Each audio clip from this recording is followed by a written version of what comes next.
Hey guys, welcome to the podcast. I'm your host, Andrew Curiel, and we're going to get into another episode here. Like I said, I want to keep making sure everybody's informed, the average person's informed, just about stuff that we really should be paying attention to.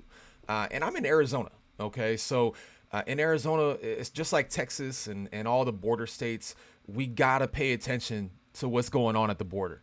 And I think we definitely have hit unprecedented levels of illegal immigration.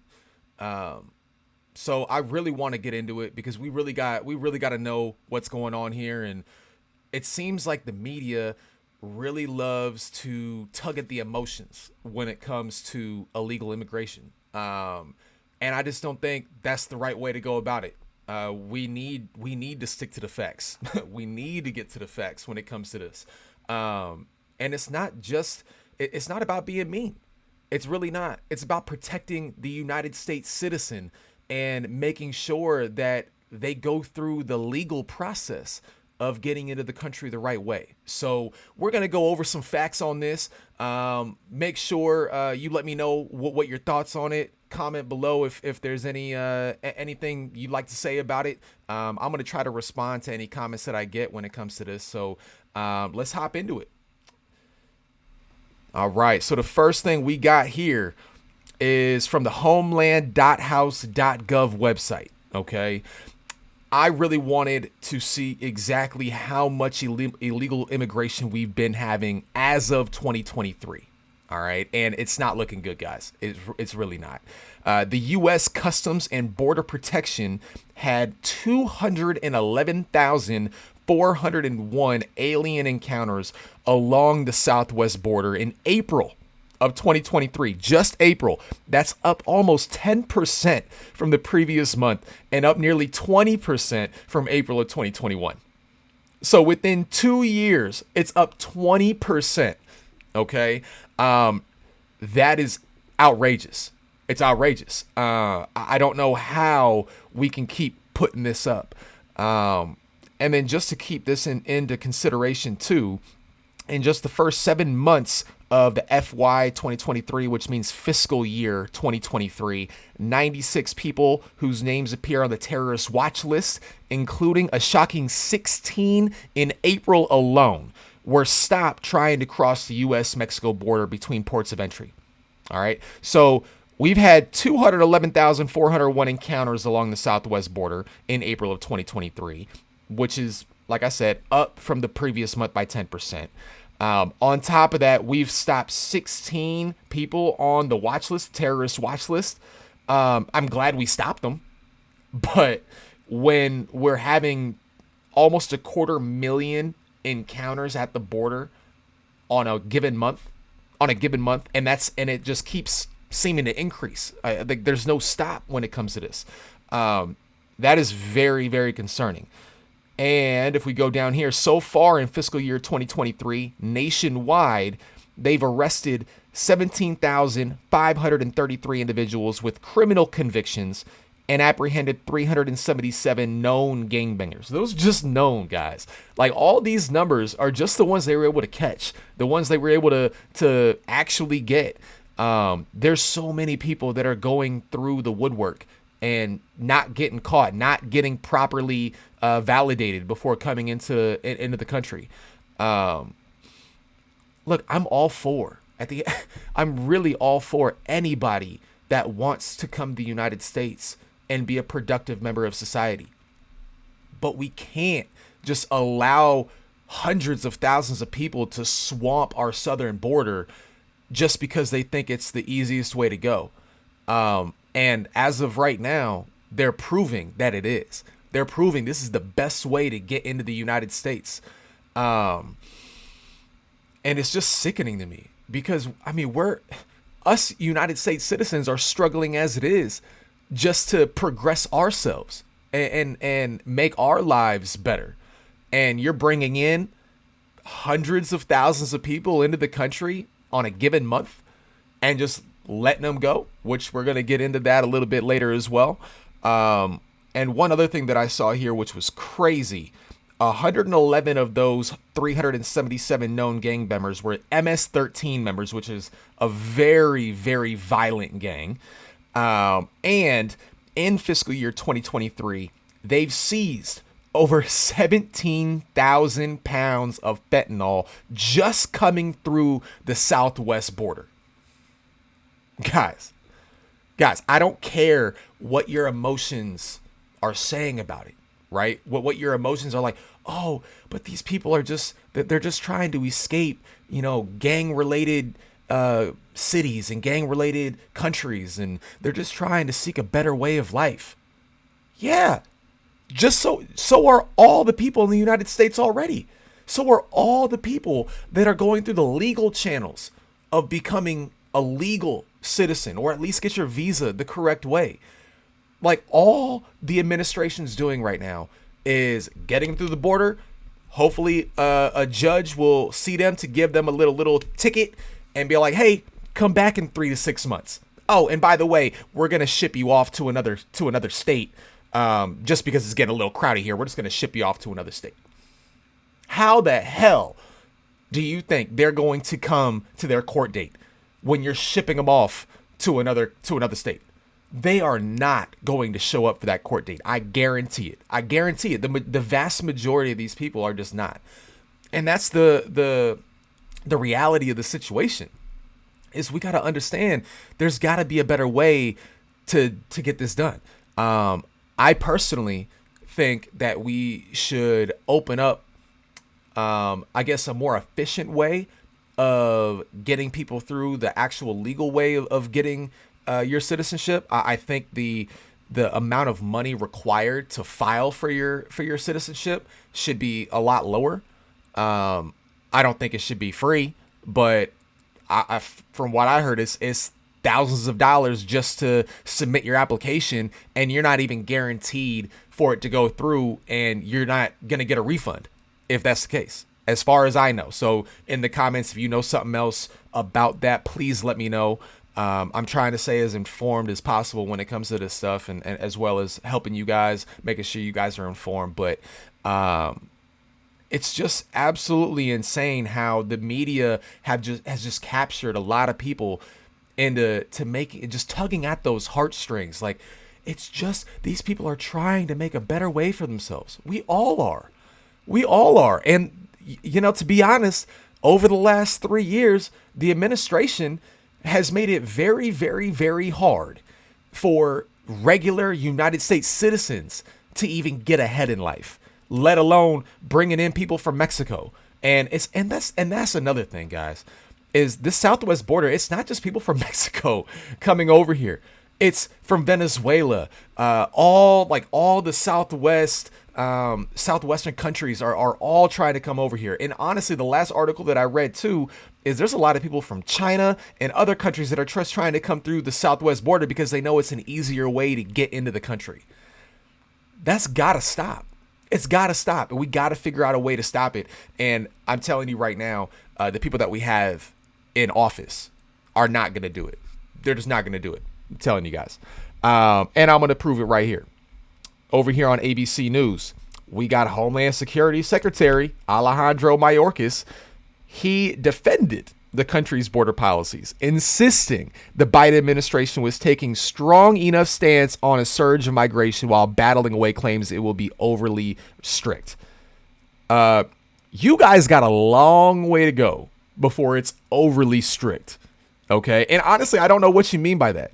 Like, if they can prove they got some sort of asylum, great. But it seems like we're just expanding the definition of what seeking asylum means. Okay, like I really don't understand how we can go that drastic when it comes to that. Mayorkas took issue with criticism from progressives who compared President Joe Biden's policies to those of former President Trump, who required migrants to apply for asylum in countries they passed through before applying for it. Oh, that's a mistype. Before applying for it in the United States. I really want to know the argument on why that was a bad policy. As an independent, okay, I really try to see the positives and negatives on both sides. But when it comes to President Trump's requirement for migrants to apply for asylum in countries they're passing through before they apply for it in the United States, that seems completely reasonable. Completely reasonable. Why can't you do that? It's just insane. And Secretary Mayorkas, just really making it laughable because he's trying to find any type of sliver to give him an edge or give him a positive note to what he's saying is that illegal immigration's down. The secretary said that over the past 2 days, the Border Patrol has seen approximately 50% drop in the number of people encountered at the southern border compared to numbers earlier this week. Before Title 42 ended on midnight on Thursday. And obviously this is a little bit older of a thing. Title 42, that ended a while ago. But for him to even say that they've seen a 50% drop in the number of people encountered early compared to numbers earlier this week. Oh, bro, like you can't base if that's your only positive. We Lord Jesus, like we're in some serious trouble, guys. I'm not even gonna lie. And he's like, this is not an asylum ban. We have a humanitarian obligation as well as a matter of security to cut the ruthless smugglers out. Oh, guys, I don't understand how you're going to cut the ruthless smugglers out when your policies have allowed up to now in 2023 over 211,000 encounters at the southwest border. Tell me how you're gonna stop ruthless smugglers. I mean, they're the ones that are pushing this. I mean, all they got to do is put a kid with the group, and that whole group's getting taken in. It's unbelievable to me. Let me see here. What else did he say? What our rule provides is that an individual must access those lawful pathways that we have made available to them. If they have not, then they must have sought relief in one of the countries through which they have traveled and been denied. And if they haven't done either, it's not a ban on asylum, but they have a higher threshold of proof that they have to meet. That is a presumption of ineligibility that can be overcome. Got it. I got it. But why don't we do a quick little Google search? Let's do Secretary Mayorkas immigration app, because they just did this recently too. Let's see where this is. They're really trying to hide this. Oh, here we go. Oh, and a House Democrats calling to improve border appointment. All right, let's see what it's got to say.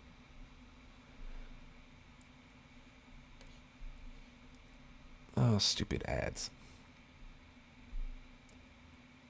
All right. Nearly 36 House Democrats raised concerns Monday about the Biden administration's use of a smartphone application for migrants to request an appointment to seek asylum. The latest in mounting criticism from the president's own party over his border policies. Guys, I just don't understand. We've gotten to the point where they can just use an app.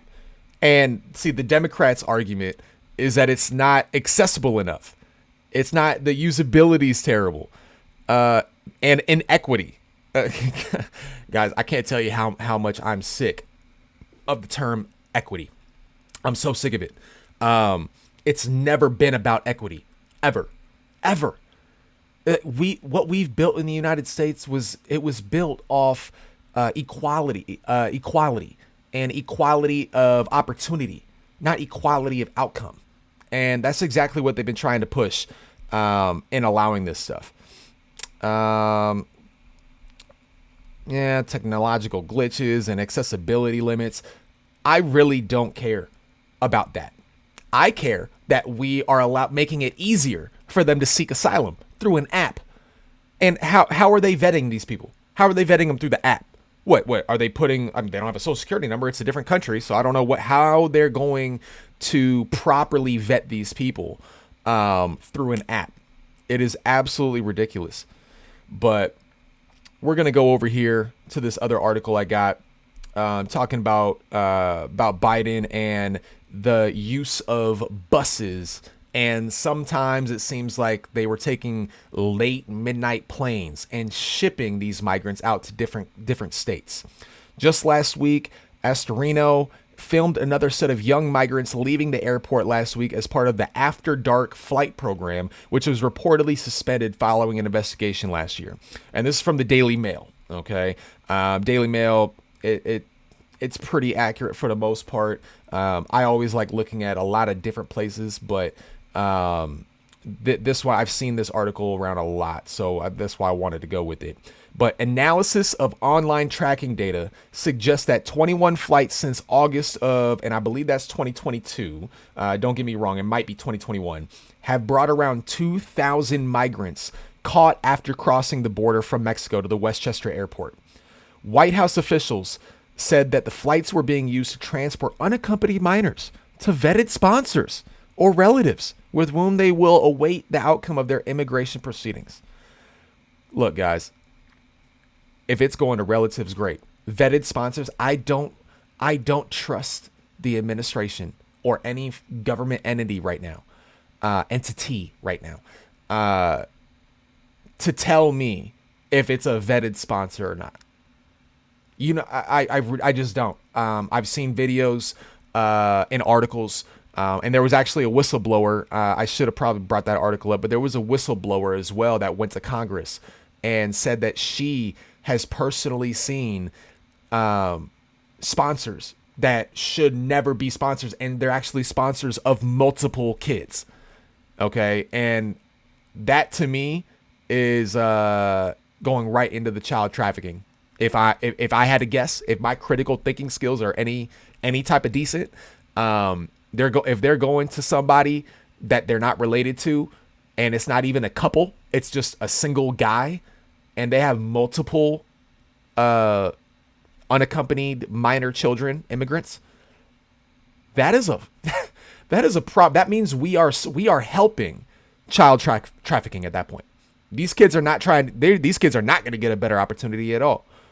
They're going into terrible neighborhoods and terrible environments. And how are they supposed to succeed?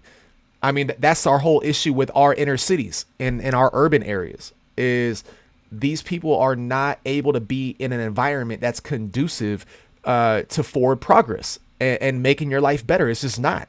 It's just, can you survive the next day? And that's not what we want for our citizens, and that's not what we want for anybody that's trying to make their lives better and come to this country.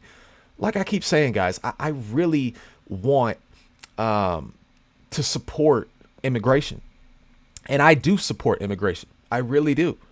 But illegal immigration, I don't. And flooding our southern border is something I don't condone, because it's not legal immigration.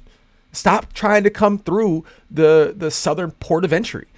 There's legal ways to get this done. And yes, we can make it easier. That's what we should be fighting for. We should be fighting for the cost of the citizenship application to be a lot less. We should be advocating for a lot more people that are able to siphon through the applications a lot quicker and more efficiently. Not being lazy about it, but just more efficiently, and making sure we get these done and approve them or not approve them when we need to. It does take a very long time to go the legal route, but the reason why is because of the amount of illegal immigration that's going on. And just to show you a quick number too, guys, when we're talking about the total amount of illegal immigration that we have in the United States. Let me move this over. Okay. Why is it doing it? Okay, whatever. All right. Unauthorized population. And this is an estimate. And just so you guys know, this is off the migrationpolicy.org. Okay. And if we scroll all the way down, the source, this is as of 2019. Okay, right here, 2019. It's definitely a lot worse now 4 years later. Okay, especially after Biden got into office and he relaxed his rules and just told everybody that they're not closing the southern border. And what do you know? Hundreds of thousands of people were coming straight through.